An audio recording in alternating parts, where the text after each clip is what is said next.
Do you need some help?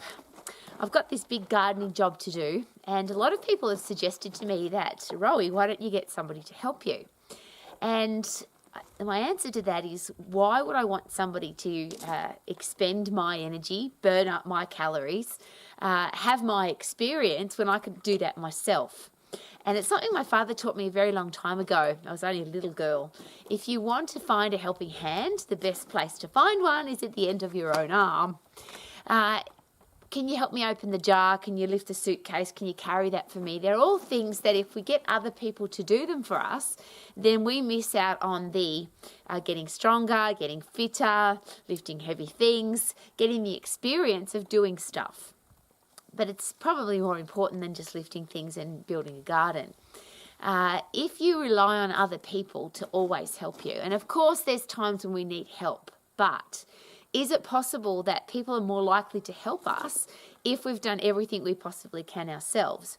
So if I have to move an enormous amount of dirt, and a bulldozer will probably do it better than I can do it with my rake, I will get help from a bulldozer driver. But I won't ask that guy or person to come and bulldoze dirt for me until I've done everything I possibly can myself. And there's a reason for that, because if we keep giving our responsibility to other people, number one, we miss out on the experience. But how do we get tougher and stronger and wiser and better if we keep relying on other people?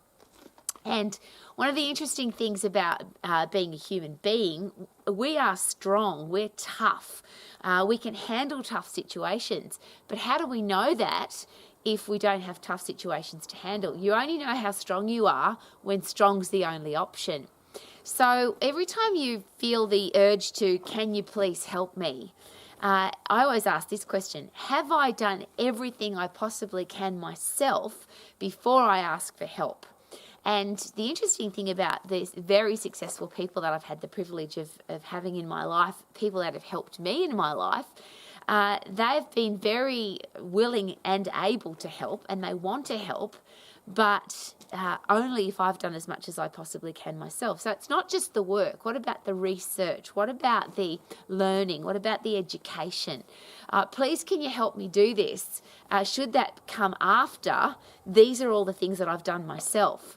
So I've got this great mission to build a garden, and I've got rocks to move, I've got dirt to move, I've got sand and gravel to move, I've got a wheelbarrow and a rake and a shovel, and I'm really looking forward to the experience. Could I get somebody to help me? And of course the answer is yes, but I don't want to, because I want to get the experience myself.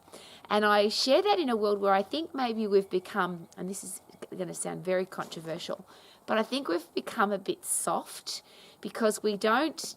It seems like, what can I do to make it easier, rather than what can I do to make it harder?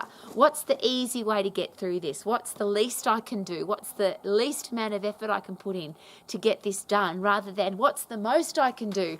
How can I get tougher and stronger and wiser and better from something, rather than how can I do it easy? And as a director of an education college, it's really interesting to watch people who try and do the least amount of work to get a qualification versus the people who do the most amount of work to get a qualification. They want to keep doing more. And I have a few students like that who this is the minimum standard, but they want to exceed the minimum standard. And it's always such a pleasure to work with people like that, because it's not about, I just want to do enough to get by. It's, I want to do everything and more. And I can relate to that, because I'm the kind of person that once I'm into something, once I'm excited about something, I want to do it all. I want to learn it all. How can you, and I use the human body as an example, I want to do just enough to pass the anatomy test or the physiology test or pass the exam, or at max it's about finishing the missions. But what about the questions? What about the learning? What about the in-depth understanding of how the human body works? Isn't that a responsibility we should take on as an exercise professional? How much can I do rather than how little can I do? And it's another question I always ask my students. You've got access to, for example, K-Man's one of the best explainers, educators, understanders, if there's such a word, of anatomy and physiology. And he's available every single day to help.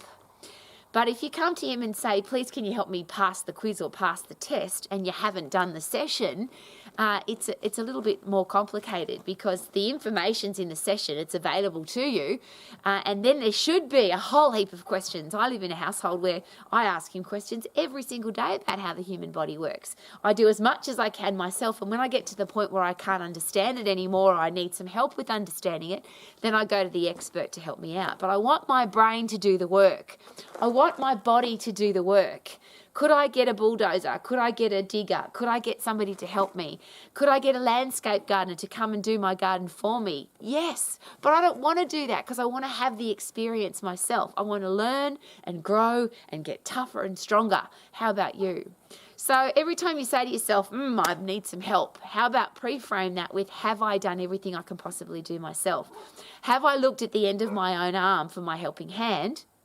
And once I've done as much as I possibly can, and if there's nothing else that I can do myself and I still need help to complete the mission, get the job done, then let's get some help. So I can't build my own house. I'm not a builder. But I will do whatever I possibly can to find out what goes into building, understanding the process, asking all the right questions, so that I'm not in a situation where I get, and this is one of those things about taking responsibility. If you get stuck in a situation where somebody's ripped you off or done the wrong thing by you, or it hasn't turned out right, I always ask this question: did I do my research at the start? Did I do all the hard work? Did I look at the end of my own arm for a helping hand before I went and got some help? So there's been times in our life, for example, where we've got an accountant that hasn't done a good job, and I could blame the accountant and say that was a terrible accountant, but I chose the accountant, so I have to take responsibility for that. If you build a house and the builder doesn't do a good job, we have to take responsibility that we chose the wrong builder. If you go to an exercise professional and they don't look after you properly, I always ask this question: did you check their qualifications? Did you analyse and research whether or not they were going to be the right exercise professional for you? There's so much we can do ourselves that if we take responsibility for what we possibly can take responsibility for, is it possible that we'll get stronger and tougher and wiser and better? And that's how I want to live my life. How about you? I want to be tough and strong and wise and get better every day. And if I need help to do that, I want to make sure that I've done everything I possibly can first. So I'm enjoying the process of building a garden. It's going to be a long process, and it's going to make me tougher and stronger, and it's going to be lifting heavy things and pushing things around and digging and picking and raking, and I can't wait, because everything that I do that can make me tougher, stronger and wiser has to be a great part of life. So rather than, I can't do this, I need some help, how about we say, I'm going to do everything I possibly can on my own, and then if I need some help, I'm going to go to the people who can help me. And that's an interesting thing to take note of. If you want help, if you need financial help, should you go to a financial planner or a banker? If you want medical help, should you go to the doctor? If you want somebody to build you a house, you get a builder to do that. You wouldn't get a mechanic to do that. And I think that's a really interesting thing to take note of, because often we ask for help from people who may not be able to give us the right kind of help. There's a lot of social influencers that are giving out information about health and fitness, but, do we need to do the research on whether or not the information they're giving out is going to actually help us? Somebody that's got ripped abdominals, tight butt cheeks, and looks amazing because they've taken 50,000 photos of themselves and put one on social media may not be the person that can help us to get healthy, fit and strong and to stay that way for the rest of our lives. So if we're going to get help, should we get it from the right people? If you need an accountant, research the best accountant. If you need a car mechanic, find the best person to look after your car. Because then if we've asked for help, we have to take responsibility that we found the right person to help us. So I've done everything I possibly can on my own. I'm going to get some help. Now I have to find the right person to help me, and let's do the right research and let's find out if this person can actually help.